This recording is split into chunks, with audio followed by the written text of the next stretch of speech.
The Upper Peninsula of Michigan has an area of roughly 16,300 square miles. Yet only 3% of the population for the state of Michigan lives here. Naturally, this means much of the UP is unpopulated and desolate.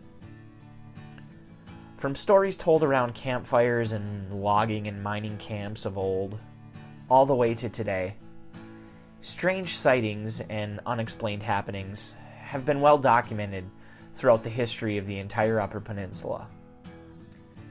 This week, I sat down with Tim Ellis, a founding member of the Upper Peninsula Paranormal Research Society, to learn about what they do and, more importantly, what they've experienced. So without further ado, let's chat it up.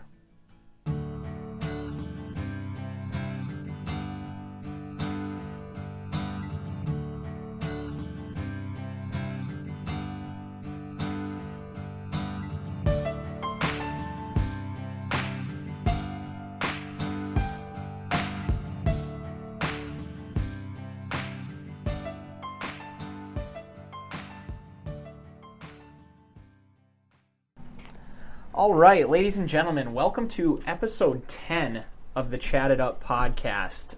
For the 10th episode here, we're going big. I'm super excited about this. I am sitting here with Mr. Tim Ellis. Tim, thank you for coming on the podcast. Well, Scott, thanks for having me. I appreciate it. Yeah, so I'm back here in the Sioux.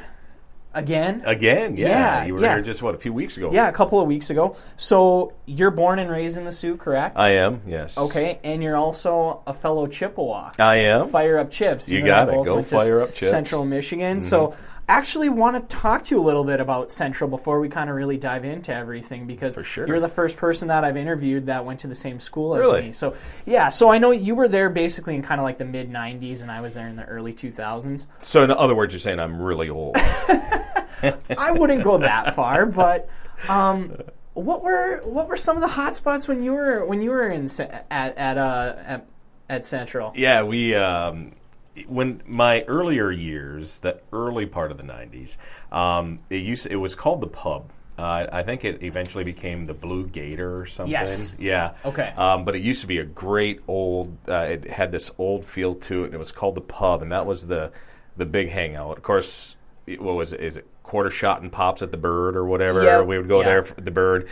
Then my later years, my last couple of years, we really kind of fell in love with a place called Freddy's. Okay. Which it's not in the downtown area. It's kind of off the beaten path a little bit, but great food, and it was just kind of it wasn't the younger crowd, and we would just go there and play pool and Sure. and whatnot. So Freddy's became one of my favorite spots in the later years of Central. All right, nice. I see. When I was there, the Bird on Thursdays was $2 doubles. Okay. So that was always the hot spot. Yep. We also spent a lot of time at the Blackstone. Yeah, I never got into the Blackstone. I went there a couple times, but I never got into it. We would go there and shoot pool. Yeah. And then obviously like O'Kelly's was a big spot too while we were there. I remember O'Kelly's. Never went there much, maybe once or twice. Yeah. Yeah. But I loved my time at Central. I really did, to the point where I became a fifth-year senior just because I was having so much fun. I did too. See, I got a teaching degree, but the funny thing was I knew I wanted to get into teaching right when I went to school. So when I went down for like a campus visit and I talked to somebody in the education department, they just flat out told me ahead of time, they're like, if you think you're going to get out in 4 years, it doesn't happen. It's going to take you at least 4.5, 5, which it did. Yeah. But so even though that was kind of a sidetrack, I'm glad that we talked about that, like I said, because you're the first person that I've talked to that went to Central the same as me. Now, you got your degree in broadcasting and cinematic arts, correct? Correct, yep. Okay. Yep. So is that something you were always kind of just passionate about, or did you find that once you got to school, or how did that kind of come about? Actually, that goes back to high school for me, and it's a story I love to share with kids who are in high school. I always tell them, lean on your guidance counselors. Lean on your counselors. That's what they're there for. And that was actually my guidance counselor, Mrs. Truckee, I remember her today, who in my junior year of high school, I went to her and I said, I know I want to go to school. I'm just not sure what. She goes, well, what do you love to do? I said, I love music.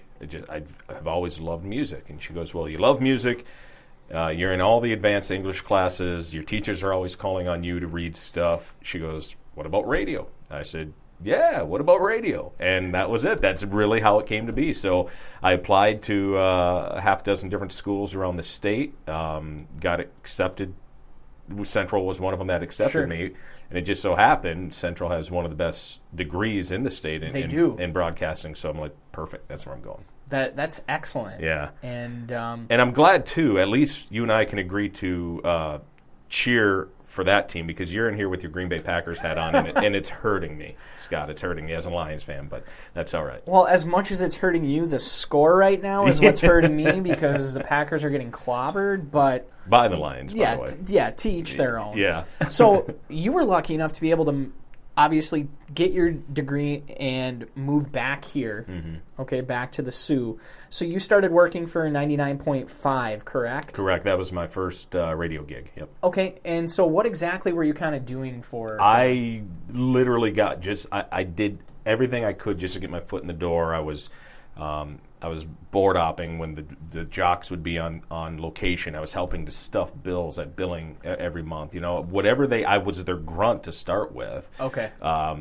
Because I just wanted my foot in the door. Sure. And that's where it started. And then from there, my first shift was overnights, and then just worked my way up the ladder from there. And it's worked out pretty good so far. So yeah, I would say so.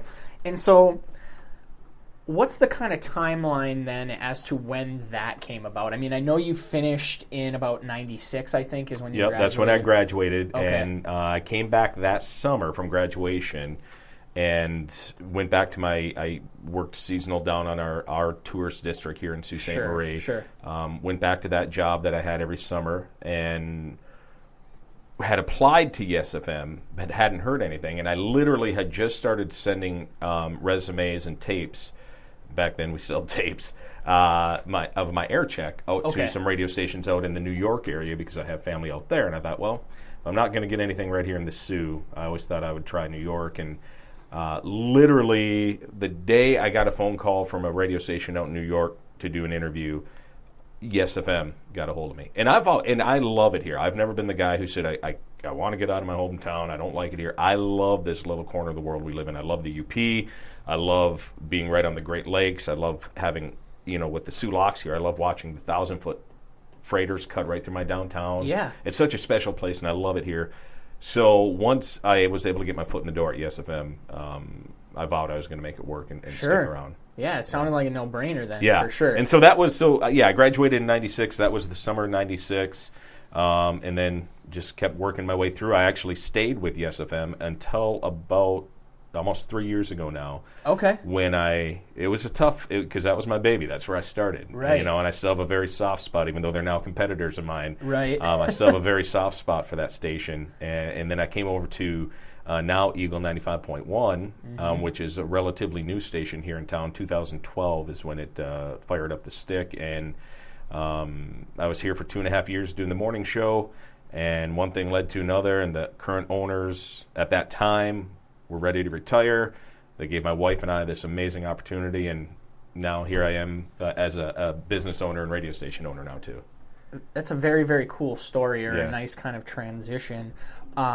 So the year 2000, you founded the Upper Peninsula Paranormal Society. Yep. Okay. So why don't you explain to those listening what exactly that is? Because maybe not everybody's familiar with like paranormal or that type of thing. So why don't you explain for everybody what exactly that is that you founded in the year 2000? Right. Well, the Upper Peninsula Paranormal Research Society, or UPPRS, or UPERS, as the whole idea behind the name. Yeah, I like that. It came about of three best friends growing up together as kids and taking what we loved as kids and wanting to continue to pursue it as adults. Myself, Brad Blair, and Steve LaPlante are the three founding members of the UPPRS. And we, as kids growing up, while other kids were off running, to parties or whatever, we were the nerds who were running through graveyards or old houses and just trying to give ourselves that good scare. We loved good ghost stories. And we were just into that as kids growing up. And probably much to the dismay of our parents and our wives, we never grew out of it.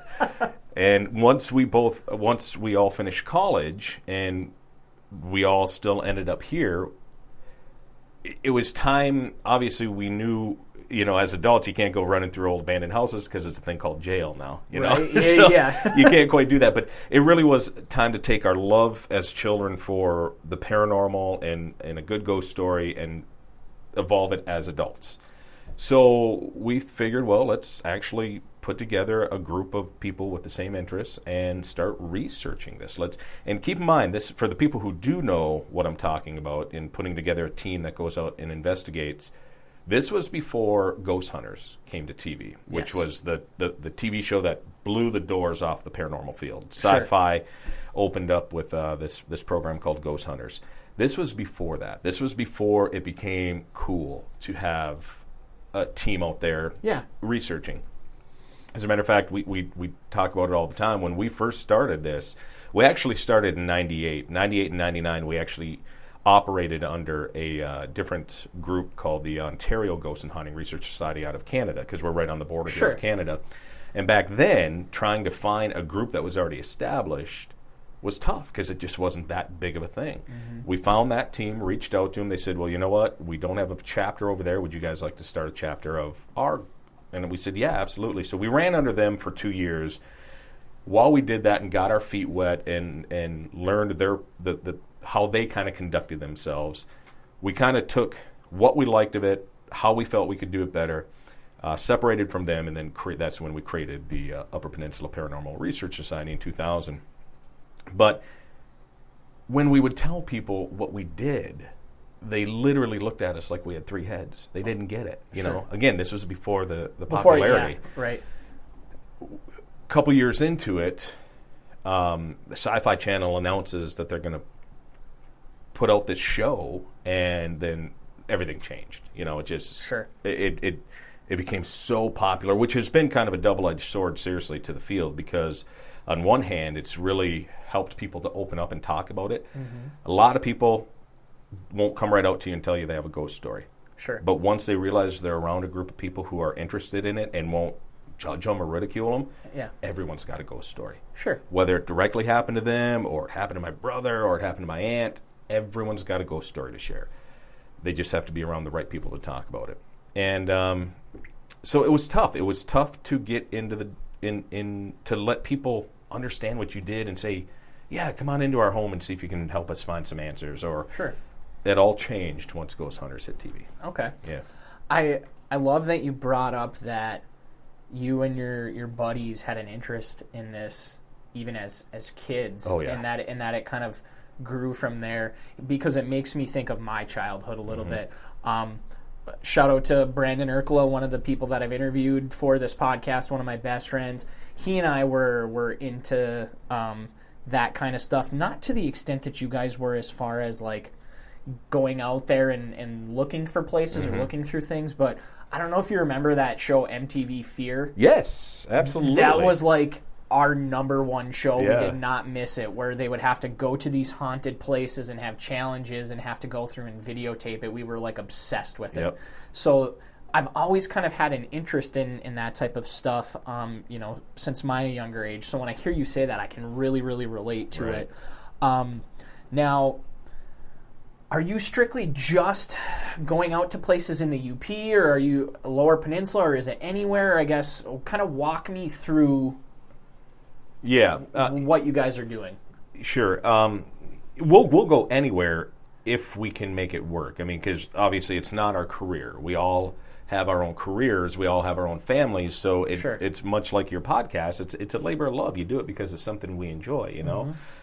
So it's about finding time to, and usually it's on the weekends, especially if it's out of town and we're going to be spending the night. So we'll go wherever we're asked to come to if we can make it happen. If not, through the years, we've gotten many great relationships with other teams out there that we know and trust. Okay. And so if it's an area that's a little bit further away, or we can't get over to help the family as quick as we would like, sure, we'll point them in the direction of this team that we know.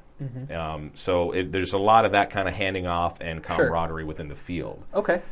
So that's kind of how it works. We'll go anywhere, but I mean, we've done a lot in the UP. We've done a lot in northern Lower Michigan, and throughout the state. So when TAPS came out, or Ghost Hunters, which is revolved around the team TAPS, when they became so popular that everyone was sending TAPS a message saying, hey, come help us, they created what they called the TAPS family, which was a group of these teams out there that would represent TAPS in a certain region.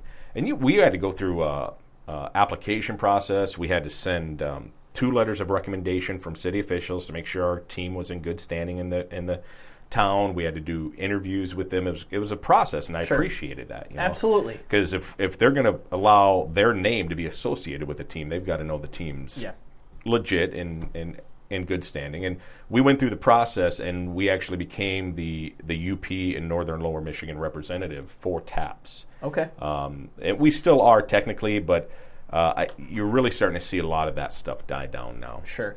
Especially now that Ghost Hunters is no longer on TV. Right. Well, the one thing that I do like, just from some of your stuff that I've checked out, is when you're going out to these places, you're looking at it through the lens of trying to find an answer, whether it's something that can't be explained, right, or maybe there is a logical explanation to it. It's not as if you guys are just walking into a situation when someone contacts you and you're saying, it's got to be something supernatural, paranormal that can't be explained. Right. From everything that I've seen of what you guys have out there, you guys go into it with a very logical kind of level head, saying, okay, let's either figure out what this is so that at least these people have an answer or have some comfort in knowing there's a logical explanation. Right. Or maybe it is something that can't be explained. Yeah, and that's a great point, because that's kind of where the field got hurt for a while, was because with the explosion of Ghost Hunters, then all of a sudden everyone was coming out and having a team. Everyone was going into people's homes, and that's actually dangerous when you're going into people's homes. And you've got some young kids who are saying, "Oh my God, it's a 3rd level demon from hell that's in your house. You've got to get out." We've literally heard stories of teams that have gone into a home and told the family, "You need to move." I mean, it's ludicrous of what some of the stories we've heard that hurt the field for a while. For us, and we've always been this way, especially if you're going into a home that there's children involved. The last thing we want to do is have to tell them, yeah, you might have a haunting here. We want to be able to give them rational explanations on why they're hearing noises in the wall or why they're feeling this or that. Sure. We want to be able to help them be comfortable in their own home. Absolutely. Yeah. So now, you've talked about families a little bit. I would assume, and this is just an assumption I'm making, I would assume you guys get contacted by people from all walks of life. Oh, yeah. I mean, it probably isn't just families. There's got to be, police officers, I would assume, probably see a lot of things. They're out on patrols at weird times. And sure. Are you getting phone calls from just about all walks of life, or emails, or Yeah, we really are. We've heard it, especially since we've been doing this for almost 20 years now. We've heard it all. And we did talk to one police officer who actually reached out to us, but it was more of a UFO case. And we'll get on the fringe a little bit, and we'll look into cryptozoology, which is the Bigfoot sightings, and you get some up here in the UP. Yeah. And the UFO as well. But our meat and potatoes is more of the ghost stuff. But, sure. We and from business owners, it's not even necessarily someone's home. We'll have the owner of a business who will call us in and say, my employees are freaked out. This is happening. That's happening. Would you guys mind coming in? Absolutely. And our services are free of charge. Mm-hmm. Yeah, we don't charge a dime for this, and nor should anyone. Yeah, I mean, I think that goes without saying. Exactly. But then again, I guess. Well, we've heard stories of teams who have done it. I was going to say, going back to so many teams after it got popular on TV. Mm-hmm. Of course, people are going to try and figure out a way to profit off of that. But so, what goes into when you go out to investigate? Like, what sort of equipment do you use or research do you do? What kind of goes into that? Because obviously, I know you're not just showing up at a place and looking around and going, okay, what's going on? Right. There's got to be a little more to it than that. Can you walk me through that a little bit? Sure. Yeah. We'll check our email daily, and if something comes through, we'll reach out to the person who reached out to us, and talk with them first to find out what's going on. Sometimes they don't even want us in for an investigation. Maybe they're just looking for answers or whatever. But they'll have a question or two. So a lot of times we can help them either with a couple emails or a few phone calls. If it does come down to we end up going into the location for an investigation, then we'll set up, if it's local, and how I much prefer to do it, we'll set up a face-to-face interview first. Sure. This really allows us to get in there. If we're going to take the time and bring the team in, we got to know these people are legit. Okay. So we literally will go into a home, hope, like I said, if it's close enough, face-to-face. Yeah. We'll do our preliminary interview with them, kind of walk the house with them, kind of get a feel for what's happening. Sure. So that we kind of have a better idea of the location as well before we head in. Okay. If it's out of town, obviously that we'll have to do the interview via phone. Yeah. Which is fine. So we'll do the interview. We'll collect the data. We'll talk to the team. Figure out as soon as we can get in there, then we'll set up the actual investigation. And then that night we head out. And it's funny you ask about the equipment, because it's really, I've noticed over the last 20 years, there's really kind of been a come around. When we first started, it literally was, we would walk in, we'd have a couple hand recorder audios, okay, camera, still and video, and that was pretty much it. That's what we went into investigations with in the early days. And then all of a sudden, with the popularity of the field, all of a sudden everyone was creating these new gadgets now. Sure. Bright lights, makes beeps, makes a zip, Yeah. So all of a sudden technology just boomed in the field, and everyone had to get the latest gadget, Yeah. and we kind of fell into that too. I'm not going to say we didn't. We've got a trailer full of stuff that we don't use a lot anymore, but it's still there if we ever need it. Okay. And now, though, we're starting to see it come around where people are like, look, if I'm sitting here staring at this screen, this gadget, and I'm looking for, data to show up on this screen, and there's a ghost 3 feet in front of me, but I don't see him because my face is buried in this screen. Sometimes you have to just let your senses do their thing too. Sure. So we're kind of bringing the human aspect back to it and not just relying. We're starting to see that balance now between technology and the human side of it. Okay. But we'll go in now to, we've got a 8-camera system that we can put up cameras in different rooms so we can have multiple eyes throughout the night. We always have our audio recorders, still have our cameras, and we'll also bring electric magnetic field and EMF detector. Sure. The best ones out there are called the tri-fields. There's ones that were created to be inexpensive that a lot of people use, and that's fine. But if you use the tri-field, these are the ones that actual electricians use in the field to pick up energy and electrical currents and stuff like that. So that's what we use. Just because, hey, if it's good enough for them, it's good enough for us. Yeah. So, are any of the cameras that you use, is any of it like infrared too? Is there any of that going on? We've got of the camera system, the main camera system we have. It's just meant for night vision. Yeah, that's kind of what I mean. Yes, night vision. Like if we're doing it, if we're doing a lights out type investigation, we can do that. Otherwise, if the lights are on, it doesn't matter. But yeah, we've got those, but we do have a few infrared pieces of equipment as well. Okay. So you've been at this for basically 18 years. Mm-hmm. Any idea of how many cases you've gone through in 18 years? I mean, it's really, we've lost count. We've got a old school file cabinet at the office that is filled, and we keep saying one day we're going to go back and count. Just so we can have a number, because we get asked that a lot. But it truly is to the point where I couldn't even guesstimate at this point going back, because there are some, and especially as we have gotten older and families have started to come into the picture, children are growing up in that. We're unable to get away as much as we used to. Oh, of course. So we're still out there doing it doing our thing. But it's much different at 46 than it was at 26. I'm sure. Yeah, at 26, it was still the dudes getting out to go on a road trip and go do the thing. Now it's so if we get 4, if we can do 1 a quarter anymore, that's kind of what we're looking at. All right, interesting. As far as the UP is concerned, would you say certain areas of the UP are more of a hotbed, or you've had more cases in certain areas of the UP than others? I don't know that I would say parts of the UP are more haunted.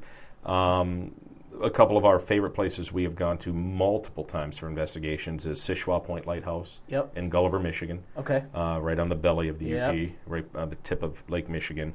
And Whitefish Point. Sure. So the lighthouses have amazing history and stories about them. But one thing that never ceases to amaze me is how many stories are around water. One of the theories is that water generates currents, which generates electricity, energy. So there's a theory about that as to why places around water might have more activity. And stone, limestone, is a very porous rock. And there's a stone tape theory out there as well, which is energy can be absorbed and held on to. And so when you get an old town like Sault Ste. Marie that has that type of porous rock, our whole downtown is built out of it. Sure. When you have that type of rock, and then we're surrounded by running water with the St. Mary's River and the Great Lakes around us, it just lends itself to have some type of energy going on. I can definitely see that for sure. There's always you can definitely get a different vibe in different places. You're right. It's not like it's the same wherever you go. So I can definitely get what you're saying there. And I think with lighthouses too, it's that idea of being isolated and desolate. Back in the day, it might be just one guy. Maybe he had a family there, maybe he didn't. Right. But it's very isolating, and especially in the UP, which is already an isolated region as it is. So then it's like you get even that much more isolated and desolate in these places, and it definitely brings a certain vibe to those types of places. It really does. There's a lot of energy you feel at lighthouses, and that's a great point that you bring up, Scott, that the isolation, the lightkeepers' lives in the UP was a hard life. Absolutely. Very hard life.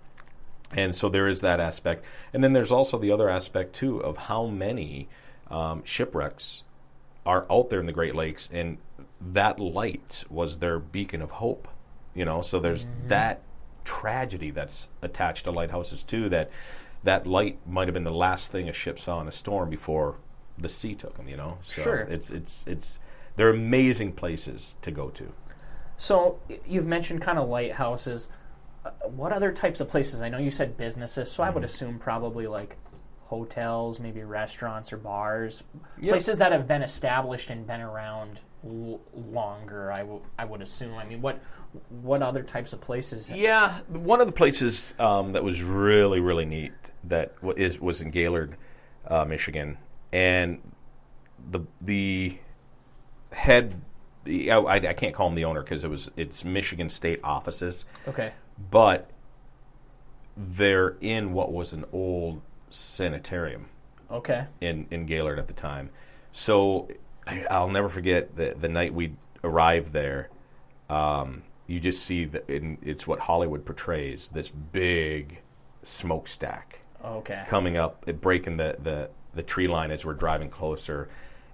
And so even though they're used for offices for the state of Michigan, it's still, the facade was still that old mental hospital look. Sure. And it was one of the creepiest but amazing places that we've done. I'll never forget that. But, a lot of times you could have a brand new house and all of a sudden something can be there. Sure. It can be something that's attached to the land. Okay. It can be an energy that's attached to something, like an antique. Sure. So the house can be a month old, and there can still be activity in it. Yeah, absolutely. Yeah. So, Okay. but yeah, we've done the Valley Camp right here in the Sioux. We've done that a couple times, and Okay. which is a retired ore Sure. ship. Oh, okay. So ships, you've Oh, yeah. Yeah. That was going to be my next question. If you've been able to get on any boats, because I Yes. would think there's probably some freighters or boats or different things tied to this area with being so the Sioux Locks. Yeah, you bet. Okay. And we have it's a museum now, and if people are visiting the Sioux, they can tour it. It's called the Valley Camp. And we've had a chance to have the team on there a couple times. And it's just been an amazing place to investigate with some really neat findings that we've gotten from there. Okay. Yeah. What were some of the findings that you had from there? One of the ones that is, of course, EVP, electronic voice phenomena, which is the idea behind that is you have your audio recorder going and you literally are having a conversation with an unseen entity, and you're not hearing anything with your human ears, but then you go back and you listen to the recordings, and then there will be an answer there.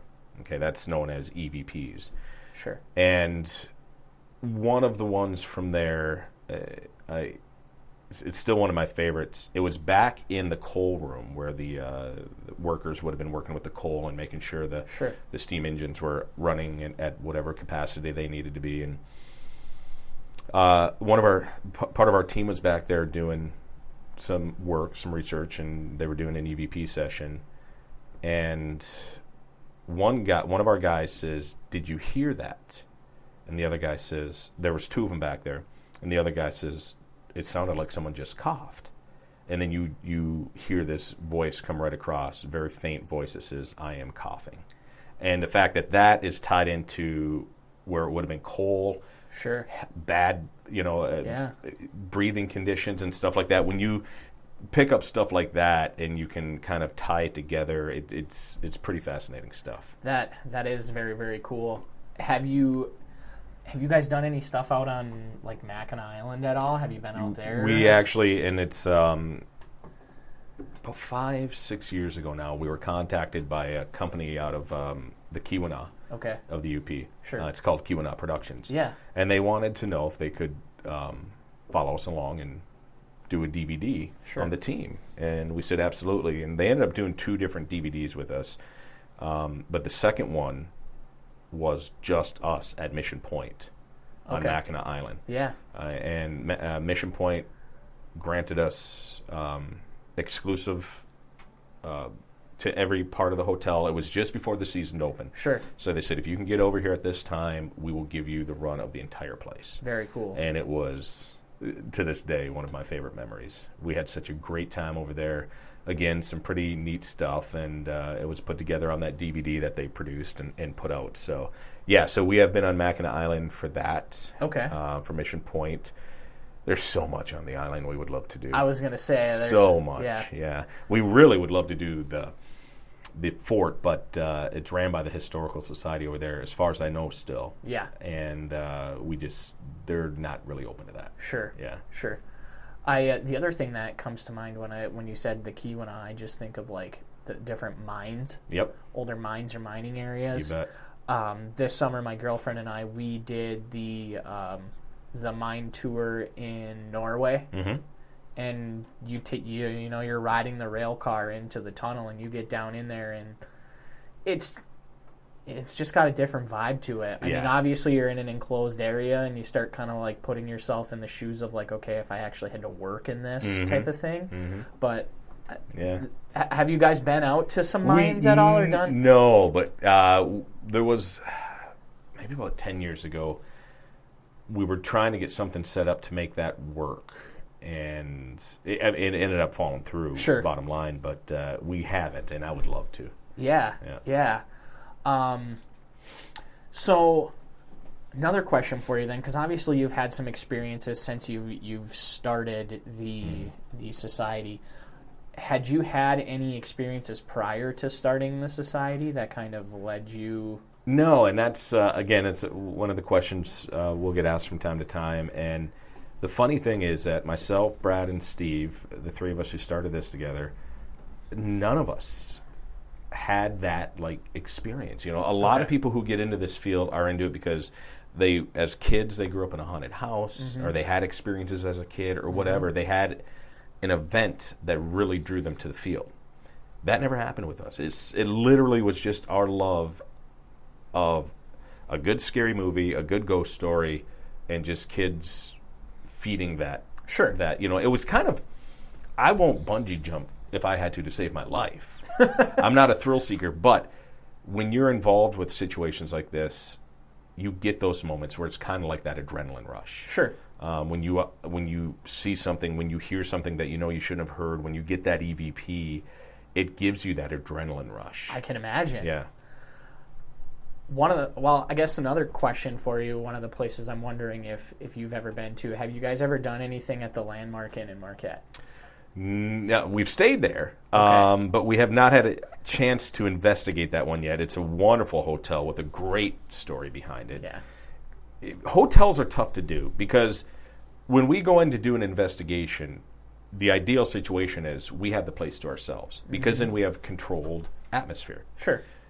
We know where our people are throughout the entire investigation. So if we see something move across the camera or we hear something and we know where our team's at, then, okay, we got to go. But in a place like a hotel or anything that's a public location like Right.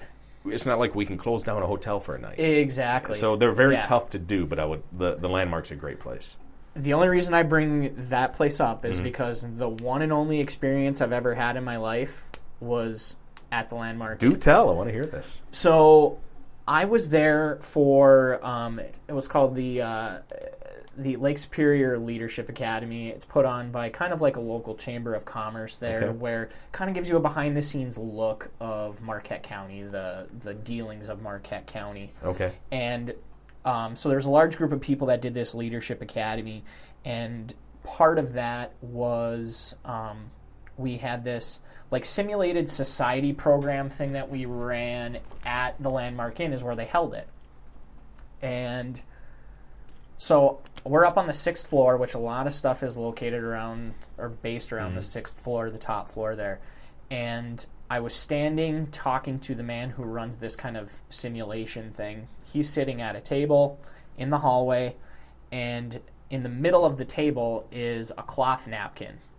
And he and I are talking like you are, probably the same distance apart. And the napkin not just like moves, goes all the way off the table and into the middle of the floor. And it wasn't, like I said, it wasn't like it was a paper napkin where there could have been a breeze or something. Sure, it was the heavy cloth one. It was a heavy cloth napkin, and it went like... Whoosh, and you both witnessed it? And we both kind of looked at each other and kept going with the conversation after an awkward pause of like, did you just see that? And it was like crazy. Wow. Like you said about like getting like your heart rate going type of thing. Yep. And he had actually mentioned to our group that he had in his, because every year he would come back and do the same thing. Okay. As far as running this simulation at the hotel, he had said he had seen some kind of things there too. Interesting. Yeah. What's crazy is it was also where his table was set up was pretty close to the Lilac Room. I don't know if you know the Lilac Room. Yep. So I don't know if it's tied in with that, but that's the only experience I've ever had in my life where I've got zero explanation to what happened. Because I went to the logic first saying there's got to be some reason, but I can't put my finger as to why that napkin in the middle of the table ended up on the floor. Right.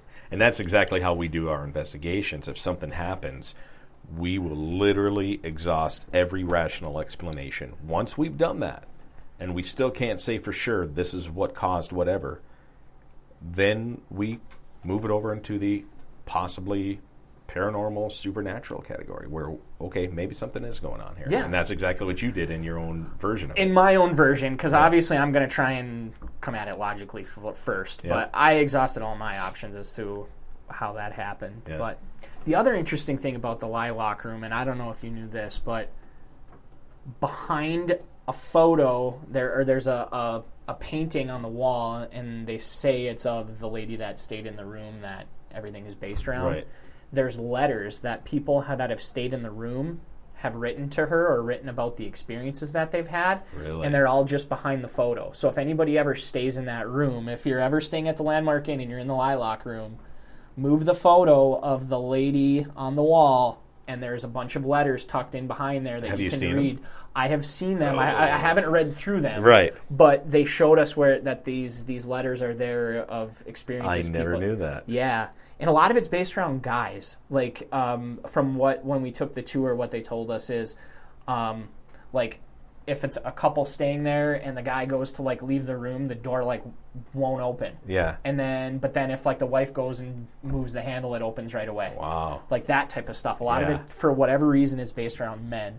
But I'm just fascinated with that, mostly probably because it's right in my backyard. Yeah, sure. But I don't know. Kind of getting off on a tangent. Well, I was going to say, though, if you ever get a chance when you're back over here in the Sioux, and if you're going to stay for a night or two, stay downtown at the Ojibwe Hotel. Okay. That is our haunted hotel. Okay. And a wonderful story behind that. We did have a chance to investigate that one. Again, very tough to control the surroundings, but we did our best, and it was a very neat place.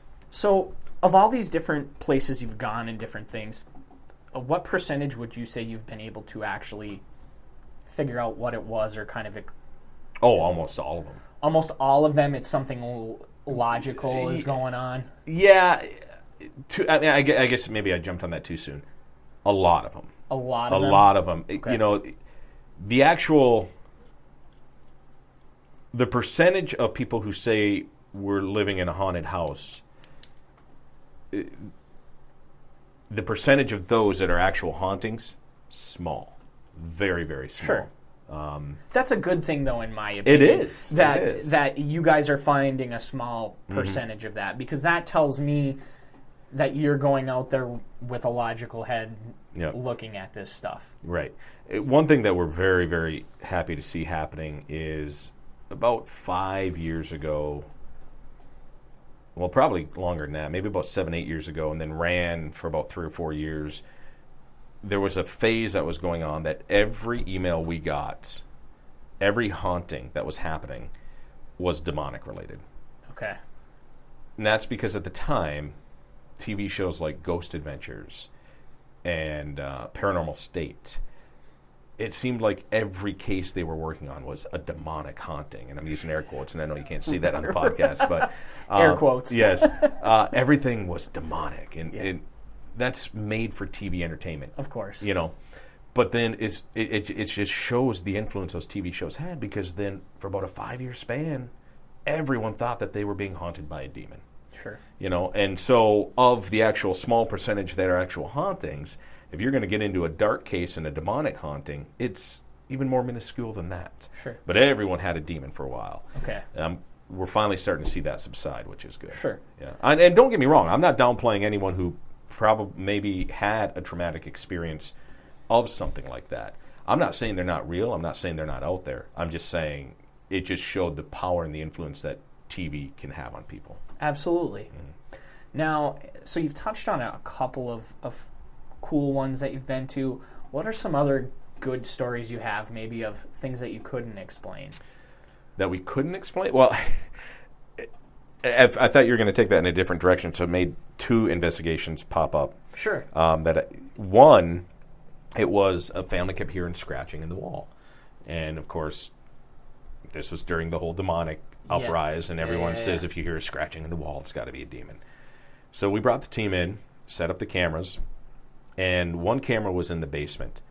And we always have one guy on the monitor at all times watching the different cameras. Yep. And we'll take different shifts throughout the night so that someone's not going stir crazy. Yeah.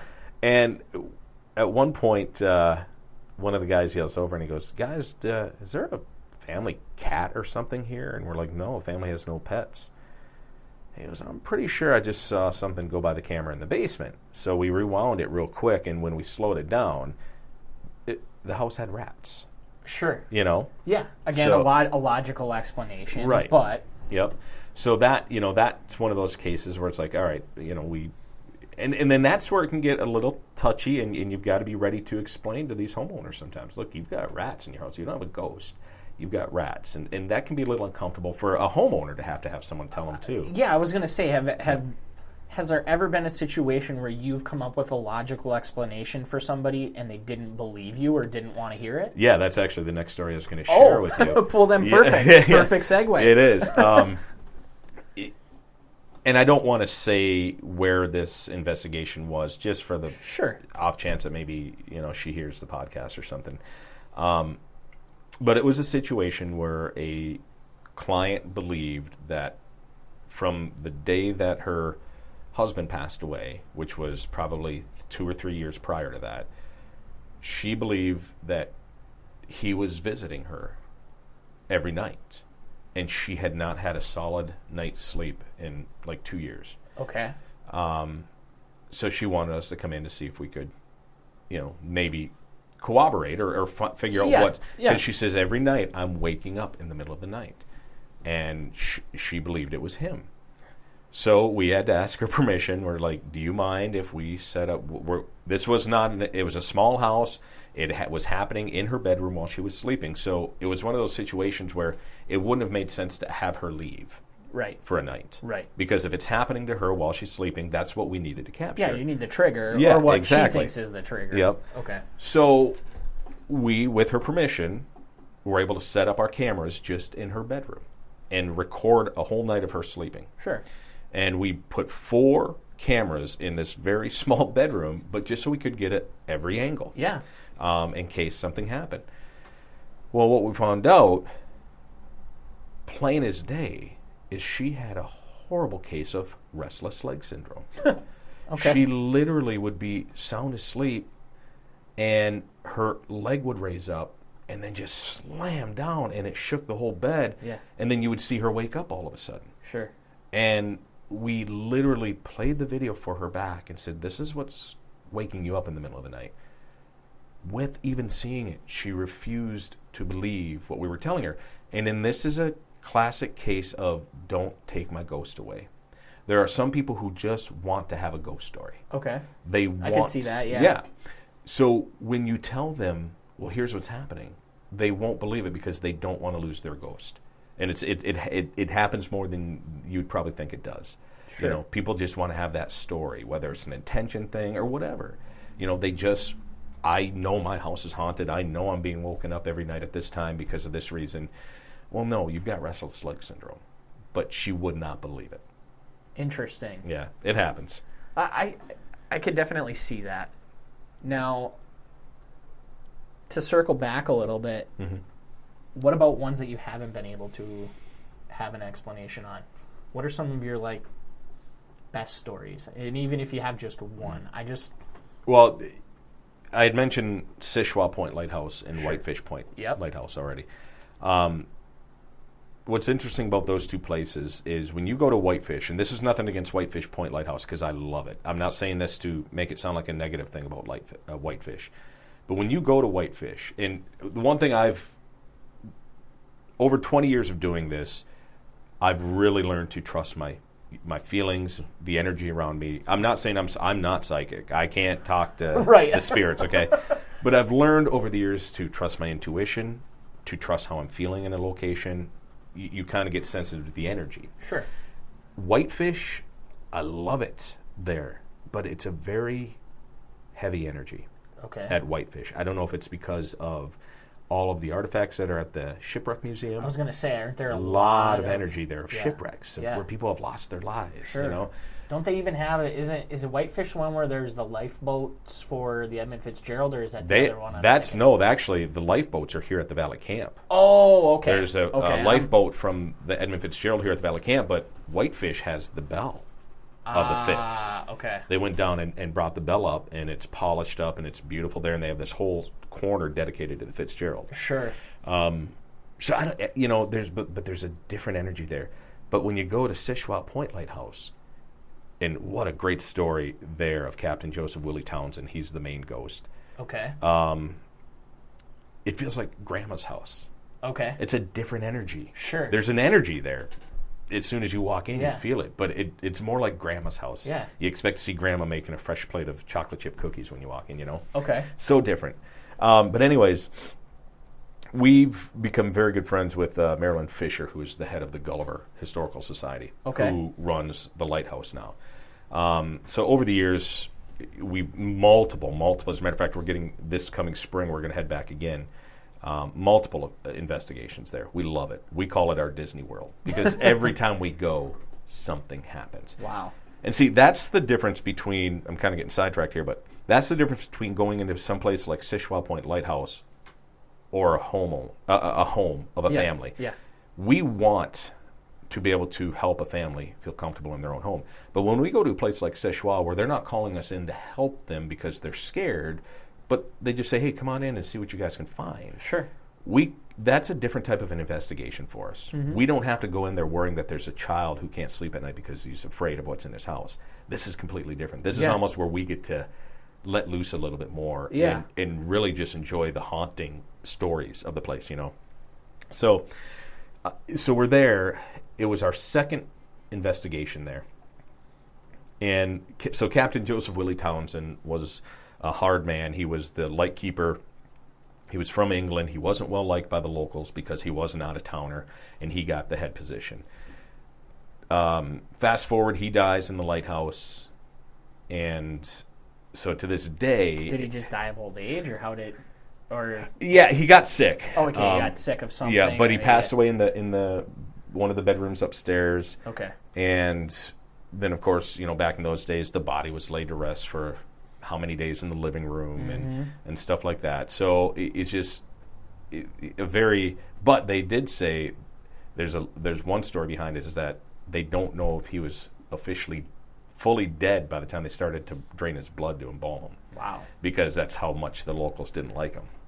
Wow. So there is a story attached to that. So there's a little provenance. Right. There. Okay. But anyway, so to this day, it's said you can smell... He loved to smoke cheap cigars, but his wife would never let him smoke in the home. So he'd always have to go out on the deck and smoke them. But today, a lot of people all of a sudden get a very heavy smell of cigar smoke in the house. So a lot of people are, Captain Townsend's getting the last laugh. He can smoke all he wants now in the house kind of thing. But anyways, knowing this, the second time we went back, Marilyn got us into the house. They gave us the run of the place all night long by ourselves. We got our equipment set up. It was early in the evening. We said, all right, well, we've got everything set up. Our cameras, our audio recorders, everything's in there. Let's all go outside. Just shut the house down and let the stuff do itself. The recordings, the audio, and the camera do its own things with no one in there. Let's just see. So we walk out to the parking lot area, which is facing... There's like 3 big windows facing where we were at. One is in the kitchen. One is the middle formal dining room, and then there was like another kitchen in there. Okay. And those what those 3 windows were.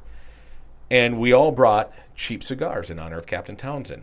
And so what we wanted to do is when we went out there, we were all going to light them and toast Captain Townsend and say, Captain Townsend, thanks for letting us be here again. We're here for the night. We hope you'll understand what we're trying to do and maybe come visit type thing, And so we're standing there, and we all light the cigars, and myself and another team member, Matt, happened to be looking at the far right window. And it's plain as day, we both see this dark figure walk across like a shadow, but inside across the window. And we both look at each other, and he goes, did you just see that? I said, yeah. And as soon as we start talking, a few of the other guys say, what did you guys just see? And I said, we just saw someone inside walk across the window, and they're heading towards the dining room, the next window, the second window on the wall. And so we all stop, and there's a curtain that was closed on that window. Witnessed by the entire team, we watched this curtain get pulled back, like someone's inside, opening up the curtain to see who's outside and making all the noise. We are all witnessing this curtain get pulled back and held there, and then slowly goes back. Man. We sat there. I just got chills telling that story. I was going to say, I kind of did too. Yeah. We sat there. It probably was just a couple seconds, but it felt like forever. Just stunned that the whole team just witnessed this. And then we realized, we got to go do our job. We got to get inside and see. Yeah. So myself and Steve were the first ones to the door to go inside. And we get asked a lot, has anything ever happened where you were so scared that you wanted to leave the field? And I've never been to that point. But I remember specifically reaching for that door handle, and at that moment asking myself, why do we do this? Because I didn't know what I was going to see when I opened that door. Yeah. I opened the door, and both Steve and I are literally blasted in the face by this. It would almost, how grandmothers always wear like that lilac perfume and put too much of it on. Sure. We were blasted in the face from this lilac smell of perfume, like overpowering perfume right there. No one was in the house. Okay. And, and then we never did see anything in the house after that. We continued to have very neat experiences through the night, but that particular moment is, to this day, probably one of the most exciting things. That's very awesome. That's a great story. Yeah, we've seen things move. We've seen cupboard doors open and close on their own. I can honestly say we have never seen what we call the money shot, which is a full-body apparition. Sure. We've never seen that, but we've seen enough to keep us doing what we're doing. Very, very cool. And not only keep you doing what you're doing, but now you've also started a podcast, correct? Right. So you want to talk a little bit about your podcast that Sure, you guys if are you doing? don't mind, yeah. Yeah, no. I'm curious to hear about it. Yeah, myself and Brad Blair, another one of the founding members, we always knew we wanted to do a podcast. I was actually part of a podcast years ago called Taps Family Radio, where I was hosting with a couple of the folks from the Taps team. That went for quite a while and then stopped. And then Brad and I always wanted to get our own going, but we wanted the right platform to do it on. And then one day we were approached by another podcaster, Bub Smith, and he has a podcast out of Detroit called Slackjaw Punks. Okay. He hosts and runs his own site. And he contacted us one day for an interview. Well, lo and behold, we didn't know at the time. He contacted us. His original goal was to bring us on and literally almost like make fun of us. He's not a believer in the paranormal. Okay. But he loves horror movies. That's kind of what their podcast is about, is like comic books and horror movies. Gotcha. Okay. So his initial idea was to bring us on, kind of make jokes of us, but by the end of the interview, we were friends because he loved our approach, which you had already talked about before. We weren't these kids running in trying to tell everyone their house is haunted. Yeah. We wanted to help people and make them realize, this is why you're hearing this type stuff like we've already talked about here today. Once he realized that, it changed, and he was just fascinated with what we wanted to share with him. So anyways, long story short, we became good friends with Bub. And then he asked, have you guys ever thought of doing a podcast yourself? And, well, just so happened we were just waiting for the right platform. Yeah. He says, I will give you guys your platform. You come on, be part of the Slackjaw Punks family, and you can be our paranormal show. So 3 years ago now, almost? It's got to be 3 now. Brad and I created Creak and Door Paranormal Radio. Creak and Door. Yeah. Okay. Yeah, it's out there. It's on iTunes and Stitcher and all the platforms, or you can find it right at slackjawpunks.com. Well, I got a 3-hour ride after this. There you go. I might have to check it out. Definitely check it out. And we've actually been on about a 6-month hiatus in the transition of buying the radio station. Sure. We're going to be setting up a new studio in here now for Creak and Door as well. So once that's up and running, we'll be back doing it. But so we've been running with Creak and Door Paranormal Radio, and we're loving it too. Very cool. Yeah. Very cool. So my last question, which you've listened to the podcast before, so you pretty much already know what's coming. How do you like your pasty? Yes. The infamous fight within the UP. Yeah. I'll put it this way. I can eat them both ways. Ketchup or gravy? Yep. Okay.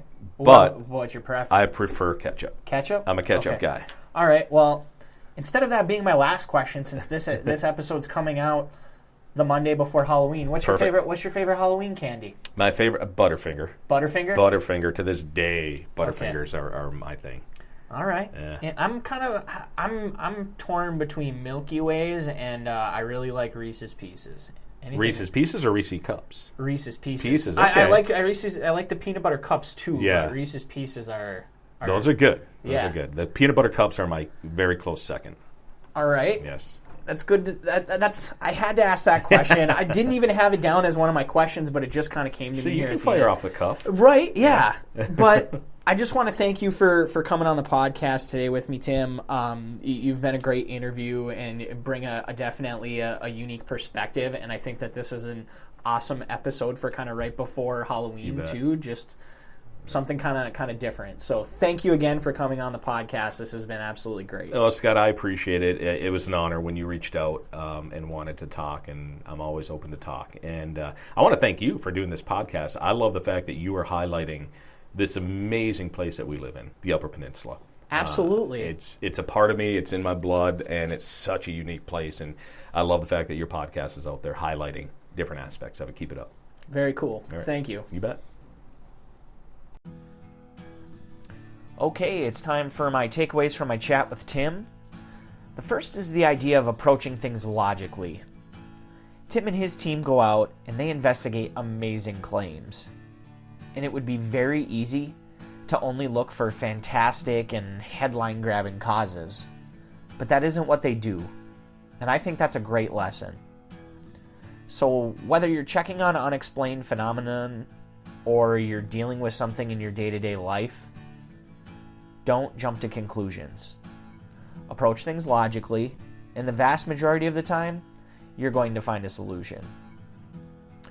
My second takeaway is pursuing your passions in life. Tim and his friends have enjoyed the paranormal since they were young, and today they still find time for that to be a part of their lives, even with families and full-time jobs. I can really relate to that because this podcast is a passion I make time for, in spite of my full-time job and my day-to-day life. I would challenge you to do the same, with whatever it is that you enjoy. My last takeaway is the idea of keeping an open mind. There are undoubtedly things in our world that we cannot explain. And no matter how hard we try to make sense of everything around us, there will always be certain things that defy an explanation. Now, I'm not sitting here telling you that you need to believe in ghosts and demons, but let me leave you with this thought.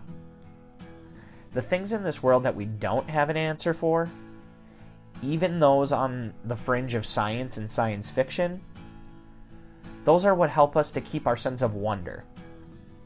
It keeps us guessing and exploring for answers. So keep an open mind and an open eye out there, everyone, because you never know when you might have an experience of your own. Chat It Up is a bi-weekly podcast about all things Upper Peninsula of Michigan. If you haven't already, please subscribe, rate, and leave me a review. You can also find Chat It Up on Facebook, Twitter, and Instagram. Thank you for listening in. I'm your host, Shooter, reminding you to keep your chin up and your eyes forward.